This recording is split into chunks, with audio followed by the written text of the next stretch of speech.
लोकशाहीचा बुलंद आवाज, रिपब्लिकन वार्ता, महाराष्ट्र.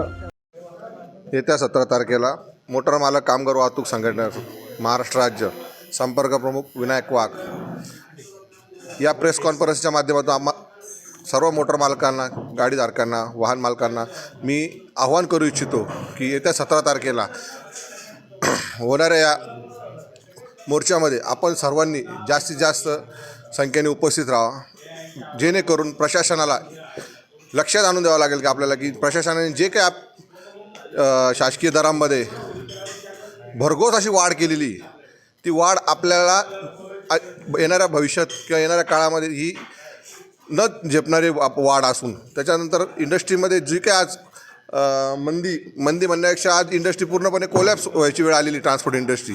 आणि एवढ्या मोठ्या प्रमाणात जर तुम्ही दरवाढ केली असेल तर आम्ही पुढे भविष्यात आम्ही कसं जगायचं, हा एक मोठा प्रश्न आमच्या संपूर्ण व्यावसायिक ट्रान्सपोर्टरांना पडलेला आहे. तसंच छोट्या मोठ्या गाडीवालक असो, तसंच सर्वात महत्त्वाचा प्रश्न म्हणजे नाशिक परिवहन विभागाच्या पटांगणामध्ये जे काही ते IMC सेंटर लावलेले आहे, संपूर्ण महाराष्ट्रात नसून ते फक्त एक नाशिकामध्ये आहे. त्या IMC सेंटरमध्ये होणाऱ्या व्यावसायिक ट्रान्सपोर्टरांना म्हणा किंवा रिक्षा चालक असो, ट्रान्सपोर्ट कमर्शियल व्हेकल्स असो, यांना ज्या काही अडीअडचणी निर्माण होतात या अडीअडचणींचा पूर्णपणे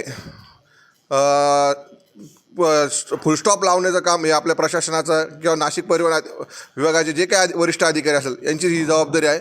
यांनी ही जबाबदारी व्यवस्थित पार पाडावी याकरता हे निदर्शन आम्ही करण्याचे सर्वांनी आयोजित केलेलं आहे. तरी आपण सर्वांनी जास्तीत जास्त संख्येत या मोर्चाला सहभागी व्हावे. धन्यवाद. Subscribe now and press the bell icon. Never miss an update.